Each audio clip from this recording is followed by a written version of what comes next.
Ljudska univerza Slovenska Bistrica ima novo, lepšo zunanjo podobo. Magistrica Brigita Kruder, direktorica Ljudske univerze Slovenska Bistrica, in dr. Ivan Žagar, župan občine Slovenska Bistrica, sta pretekli ponedeljek slovesno odprla obnovljeno fasado stavbe Ljudske univerze. Tu nastopi hvaležnost, da je občina Slovenska Bistrica v trenutku, ko smo ugotovili, da pa fasada vendarle ni več varna za mimoidoče, da je prišlo do nekih poškodb, takoj pristopila k reševanju in danes smo se počastili s tem dogodkom, da se zahvalimo vsem tistim, ki so sodelovali pri prenovi. Namreč gre za velik projekt, trajal je približno 5 mesecev, vreden je 100 000 evrov sofinanciranja občine Slovenska Bistrica, ki je tudi lastnik stavbe in naš lastnik, in pa še cirka 25 000 evrov za dela, ki smo jih opravili ob tem. Namreč, ko imaš na tako veliki hiši oder, seveda popraviš še vse drugo, kar je treba popraviti. Med drugim smo tudi dodatno klimatizirali nekatere prostore, kar bo še dodatno prispevalo k ugodju in dobremu počutju naših udeležencev izobraževanja. Z obnovljeno fasado Ljudske univerze Slovenska Bistrica se obenem nadaljuje tudi obnova mestnega jedra. Na eni strani je seveda najbolj pomembna vsebina, pomembni so ljudje, ki delujejo univerze, in tu jim je res treba dati so priznanje za so upravljeno delo, ki ga vršijo skozi celo leto. Na drugi strani pa je seveda prav, da smo slišali, da če že je pamet v univerzi, je prav, da je tudi lepa ta pamet, in je to na nek način tudi prispevek k ureditvi tega objekta in pa tudi k urejanju sicer mestnega jedra. Zdaj Slovenska Bistrica ima srečo, da je še vedno velik del mestnega jedra ohranjen. Se je zgodilo v preteklosti že nekaj anomilij, ampak vseeno.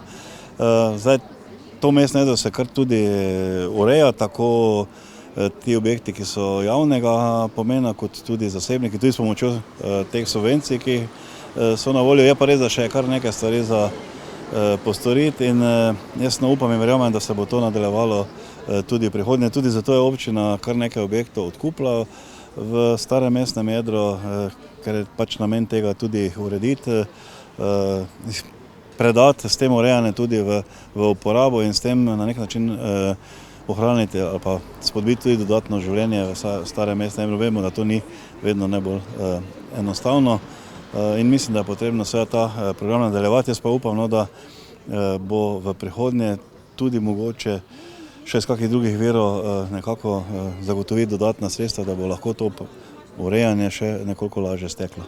Direktorica Ljudske univerze Slovenska Bistrica je ob tej priložnosti dvema ambasadorjema učenja za leto 2026, Ivani Leskovar in Sašu Vukadinoviču, podelila priznanji.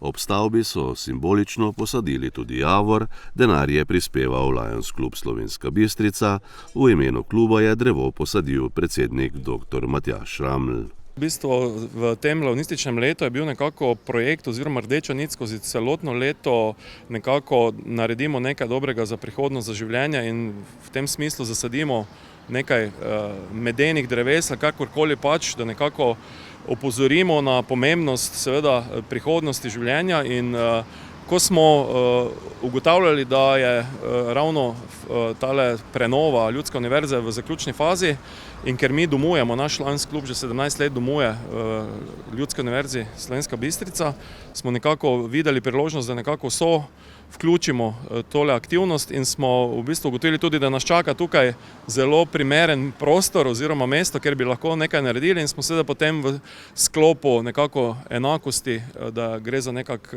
isti stil, smo tale javor tudi donirali in posadili in verjamem, da nas bo še dolgo spominjalo na ta lep trenutek.